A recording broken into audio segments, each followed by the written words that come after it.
Hansı hallarda minikdə namaz qılmaq olar? Fərz və yaxud da nafilə?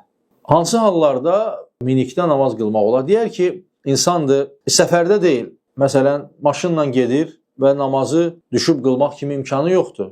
Yerdə məsələn, palçıqdır, həddindən artıq yağış yağır, üzürlü haldır, maşından düşə bilmir. Təbii ki, bildiyimiz hal odur ki, namaz vaxtı girdi, maşını kənara veririk, miniyi kənara veririk, düşürük namazı, normal şəkildə qılırıq. Ancaq elə bir imkanı yoxdur insanın. Yer həddindən artıq palçıqdır və düşə bilmir və üzürlüdür və güclü yağış yağır. Belə hallar var, ona görə maşında qılmaq olar. Bu üzürlü hal sayılır. Həmçinin xatırladığımız kimi təyyarədə də insan onun istədiyi kimi hərəkət edə bilmir. Onda da üzürlü sayılır və olduğu yerdə təyyarə namazını qılır və fərz namazı ümumən möhtərəm qardaşlar oturaraq və yaxud maşında qılmaq icazəli deyil, illa ki zərurət yaranmadıqca. Ancaq nafilə namazı isə bəli, qıla bilərik maşında. Maşın gedə-gedə və yaxud maşında oturduğun halda, minikdə oturduğun halda nafilə namazı qıla bilərsən, icazəlidir, bəli.